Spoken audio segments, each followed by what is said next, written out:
Hey, what is going on, everybody? In today's video, I want to talk to you all about the Kestrel event that is upcoming for Friday. We will be going over some of the characters that are usable for this event through the Voyager tag, including some that might be a bit easier for near and mid-game players for the medium and hard difficulties. If you're a late-game player, this part probably won't be too relevant for you, but I think that the characters available to use is a bit tougher than some of the previous events, so I think it's worth mentioning.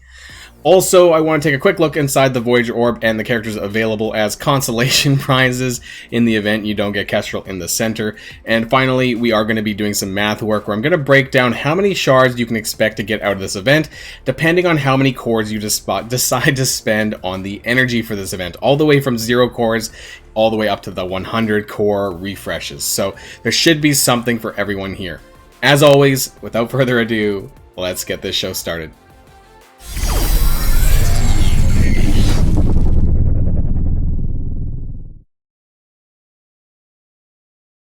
So to start things off, we're actually going to start here in the orb section of the store. This is the Voyager orb here. You can buy them currently, I think previous to the event, for 500 cores. I don't think it's actually available to buy once the event starts, because arguably if you're doing the medium difficulty and once you get into the 100 core refreshes, I actually think it's almost easier to buy with the cores, if you could, than collecting shards for the orbs. But yeah, I'm pretty sure this isn't available post-event or during the event. Let me know if that's not true in the comments down below. But let's take a look inside. So as always, on the side, you have both the left and the right pillars have a 1 or 2 shard drop. It's largely 1, but you do have a chance for 2. In the center, though, this is what's important. So looking at some of the other characters that are available for this, there's a few standouts here. I mean, Bishop, this is obviously a pretty good character here for the Astonishing X-Men that's in there. That's rarer. Ghost is still, because of the war stories, a little bit rarer. Moon Knight is in here, so he's a newer character that's not farmable. And White Tiger, and Yellow Jacket, I guess. Yellow Jacket is farmable, White Tiger is not, but Yellow Jacket is still important for Pimtech for the Jubilee unlock. But actually, compared to the White Tiger, the Multiple Man event orb, it's actually not as good this time around. So there is obviously that 14% chance of Kestrel in the center from any particular percentage drop. And then I would say that really there's only like 2, 3, I don't know, for me anyways, like 4 or 5 characters that are really of any value. Of course, if you don't have any of these other characters and you need more shards for them, then that's great for you. But overall, the value of the orb is not that great. There isn't a lot of useful characters nowadays. Most of these characters are pretty not useful, in my opinion. So that's my thoughts on the Voyager orb. But let's take a look at the characters available for this event. That's the Voyager trait. So we're going to click in the settings here, filter Voyager. So there is quite a few characters available, but in terms of, sort of free-to-play or early free-to-play and mid-game player-friendly characters, if you're like, 5+ million TCP, you probably don't even care. You're probably going to have some of these characters up that you'll be able to use. But there's a lot of unfarmable characters, so I know these are my hearted characters, not specifically for Voyager, but just in general. So you can see, like, all of these really are unfarmable up at the top already. So Nick Fury, White Tiger, Moon Knight, Bishop, and Multiple Man. Multiple Man is a Voyager character, but he's not in the orbs for the Voyager orb. That's a bit unfortunate, because it would be nice to get some more shards for him. But looking at the other row, Silver Surfer, again, if you have Silver Surfer, this is probably going to be one of your best characters to use in the event, next to Ghost being another one, and of course Kestrel herself when you do manage to unlock her. So these are probably the best ones here. Outside of that, if you do have Nick Fury, then obviously the Nick Fury Kestrel synergy in itself would be quite helpful, but I don't expect a lot of newer and mid-game players to sort of have Nick Fury leveled up. Now, a lot of these characters are quite gone and done by. Rocket, Spider-Man, Groot, Daredevil, maybe you might have Daredevil up a little bit now because of Shadowland, Doctor Strange, Mr. Fantastic, Captain Marvel. None of these super relevant characters. Falcon, War Machine Thing, Wasp, Yellow Jacket. Maybe you might have Wasp and Yellow Jacket. Maybe you might have Falcon leveled up. But a lot of these are really irrelevant characters. Storm, Shield Assault, Elsa Bloodstone, Iron Man, Shield Medic, America Chavez, Vulture, and Polaris. Now, Polaris is also unfarmable, and she's in the Strike Pass right now. So the selections are very limited. I'm actually not even sure what to suggest for newer players that might, you know, be a decent set of characters for the medium or hard difficulties. You know, obviously for me, there is enough still here to choose from. If you have Silver Surfer unlocked, definitely needs to be in there. Ghost, if you know, have her from the War Store, definitely should be on that list, but beyond that, it's a bit tough. So it depends on, you know, at what point in the game you are, what you have unlocked and what you don't. You know, if you have any of these top row characters, White Tiger, Moon Knight, Bishop, Multiple Man, Polaris maybe, but free to play, you're probably not going to have her unlocked unless you got lucky in some of the orbs, because she is in the orbs now. Other than that, you know, there's not a lot of great characters that you should be gearing up, you know, for the rest of the game. So I'm not even sure, to be honest. Let me know what you guys decide to use for this event. Falcon, maybe, like I said, you might have him leveled up, but not a lot of these characters are you actually going to gear to any large degree, because most of them are pretty pointless to the game's meta. So, unfortunately, I don't actually have a ton of suggestions here, but you probably want to go with some support where possible, which realistically, I don't even know. Shield Medic, Falcon, you know, with the turn bar and a special. Doctor Strange, maybe. Some people might have this leveled up, and then it's just the Guardians really aren't great. Captain Marvel, maybe. She's still a very solid standalone character, but she's not someone that you need to gear up anymore. So the options are extremely limited. If you were around and you unlocked Multiple Man, I would definitely recommend using Multiple Man. If you have White Tiger and Moon Knight, I would definitely recommend those two. So realistically, any of these top 5 on the top, Silver Surfer, Ghost, Kestrel, when you do unlock her.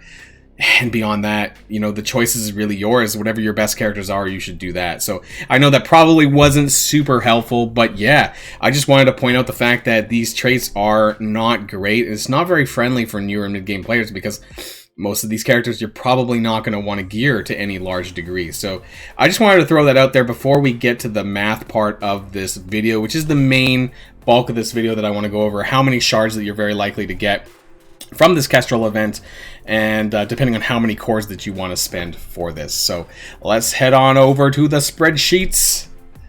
Alright, so here we are over in my infamous spreadsheet section for my math. Now, if you're unfamiliar with some of my math-related videos, I will actually have this available in the description below if you want to take a look at this on your own hand, but we're going to go through this together and hopefully make some sense out of this. So this is the Kestrel event campaign, which is called Birds of a Feather. Pretty sure that's the right name for it. So starting off, this is all going to be assuming that you're in hard mode. So for any of you who aren't able to do hard mode, my apologies.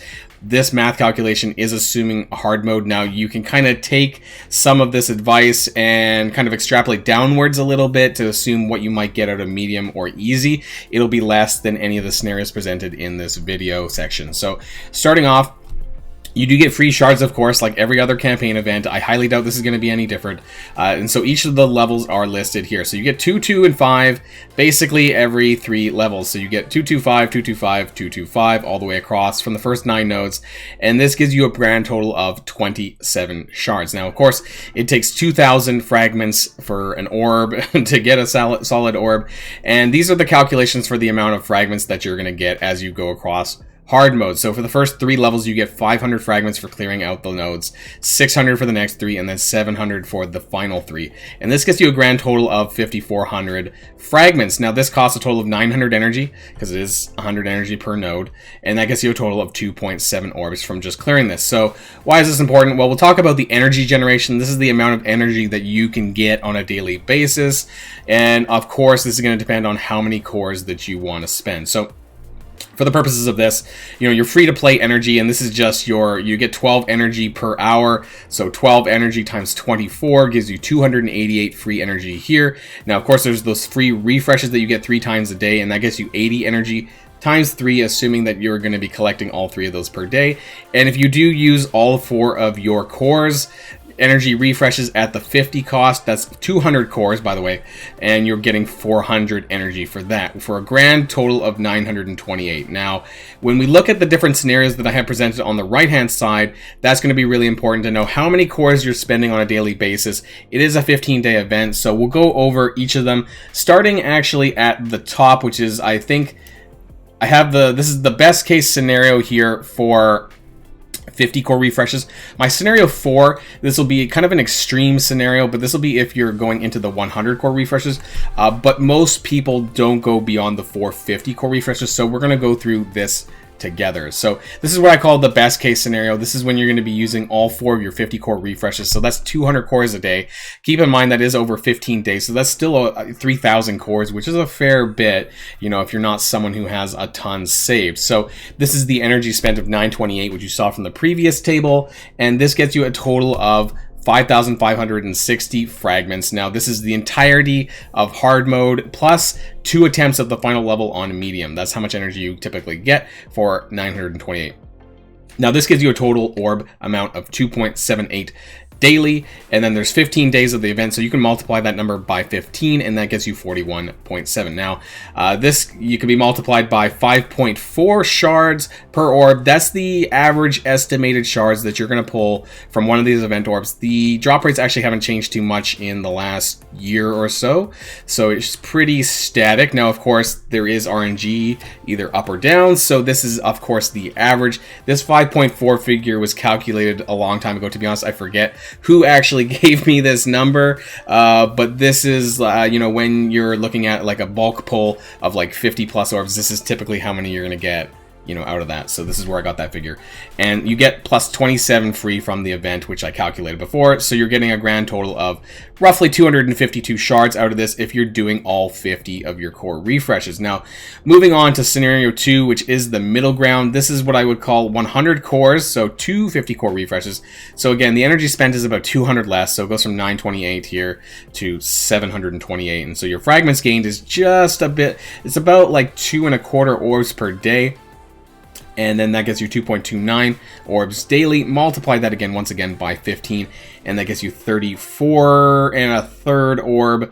And estimated shards for that is approximately 200. I know there's no half shard, so I guess this would round down, or you could round up depending on your luck. So 212, 213 shards, somewhere around there. So that gets you the 4-star unlock. And I do want to actually mention here that for all the 50 core refreshes, you're still probably only going to get the 4-star unlock. Now, if your luck is really, really good, unfortunately my luck never is really all that amazing, then, you know, you might be able to pull off the 5-star free to play simply on 50 core refreshes.